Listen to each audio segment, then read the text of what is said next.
I never thought that my marriage to John would end in divorce. We had been married for over 10 years and had built a life together, but there were warning signs. Looking back, I can see them now. It all started with the little things. Like John forgetting our anniversary. I remember how hurt I was when he didn't even acknowledge it. I tried to brush it off, thinking that he had just been busy with work, but as time went on, I began to notice other things. "John, are you coming to bed?" I asked one night, feeling frustrated that he had been working late again. "I'll be there in a bit," he replied, not even bothering to look up from his laptop. "You always say that, but you end up staying up half the night working," I said, trying to keep the irritation out of my voice. "I have a lot of deadlines to meet. I can't just stop working whenever I feel like it," he said, still typing away. I sighed and got into bed, feeling lonely and neglected. It seemed like John was always working, even on the weekends. We hardly spent any time together as a family, and when we did, he was often distracted, checking his phone or answering work emails. One day, I brought up my concerns with him. "John, I feel like we're drifting apart. You're always working, and we hardly spend any time together," I said, trying to keep my voice calm. "I'm sorry, but I have a lot of responsibilities at work." "You know that," he replied, sounding defensive. "I understand that, but what about our family? Don't we matter too?" I asked, feeling frustrated. "Of course you do, but I have to take care of business first." "That's what being a provider means," he said, getting up to leave. I watched him go, feeling more alone than ever. Something was wrong, but I didn't know what. I tried to talk to him again, but he always seemed to brush me off, saying that he had too much work to do. Looking back, I realized that those were the warning signs. I should have paid more attention to them, but I was too busy with the kids and the house. I thought that our marriage was solid and that we could work through anything. But I was wrong. And as the divorce proceedings began, I knew that I was in for a long, hard battle. When John told me he wanted a divorce, I was shocked.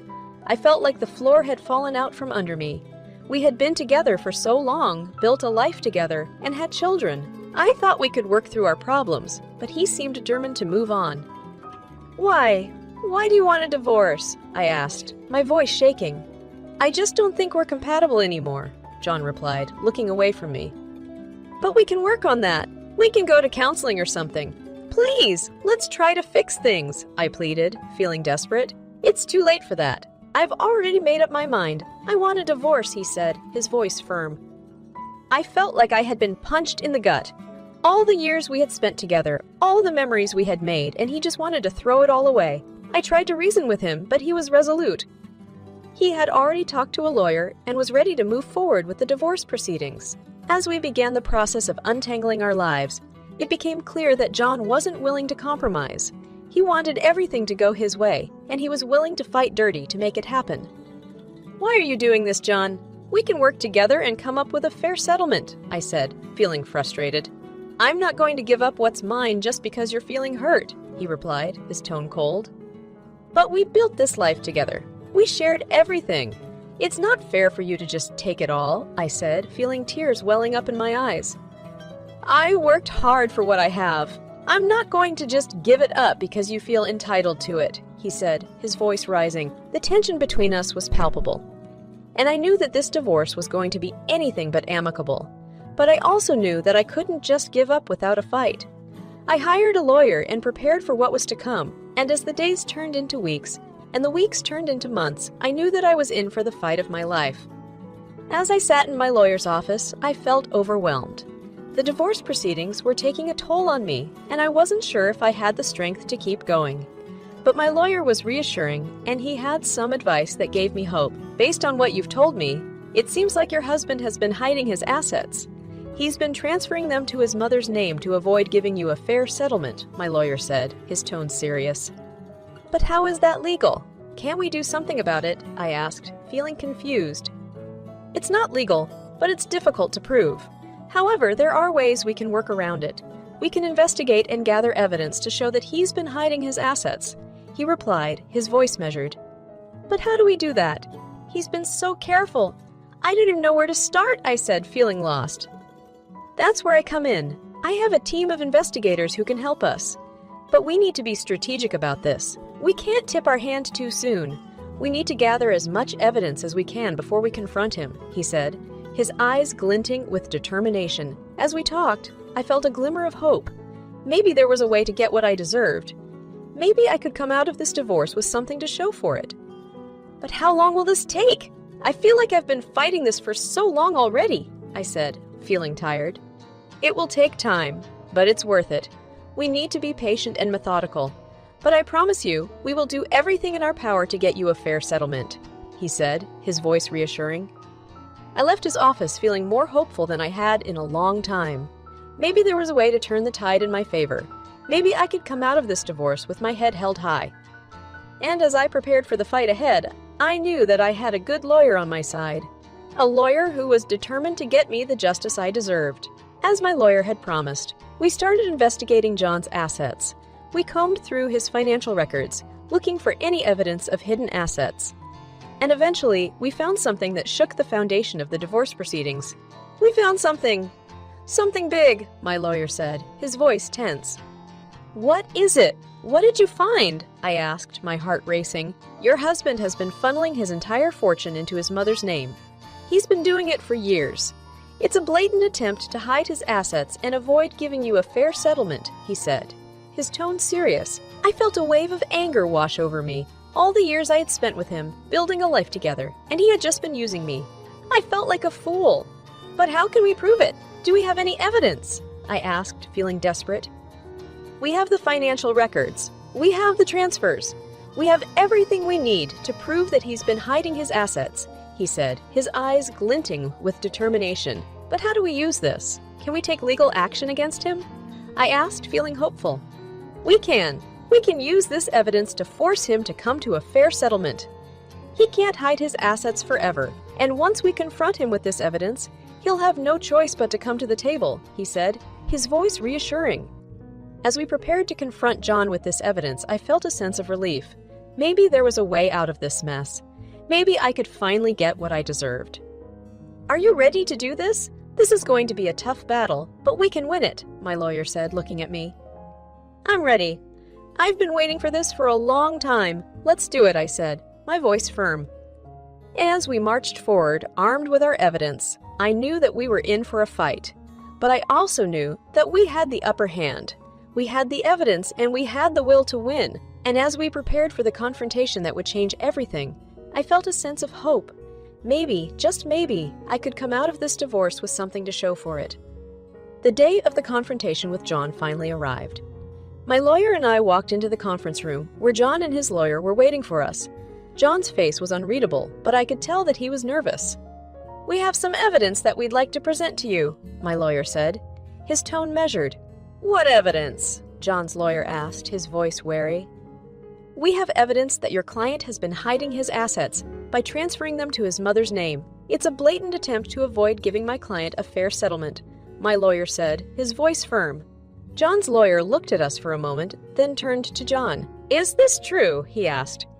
John looked at his lawyer for a moment, then turned to us. Yes, it's true. I did transfer my assets to my mother's name, he said, his voice low. Why did you do it? I asked, feeling angry.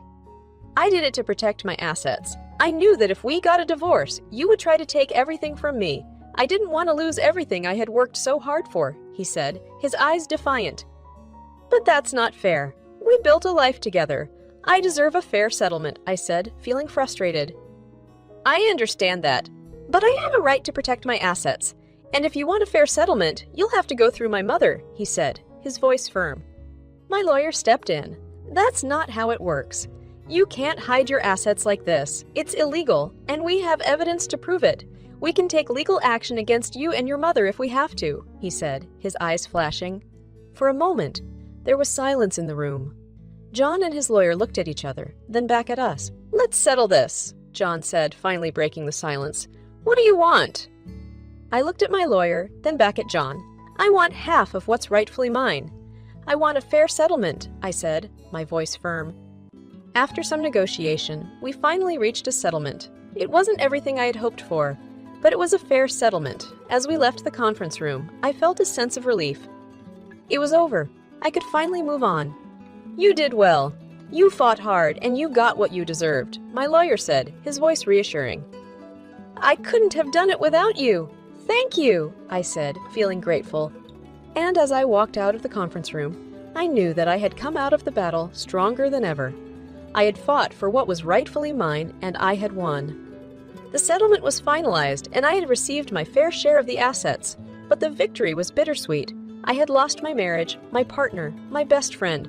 The love and trust that we had built over the years had been shattered, and I couldn't help but feel a sense of emptiness inside. Days turned into weeks, and weeks turned into months.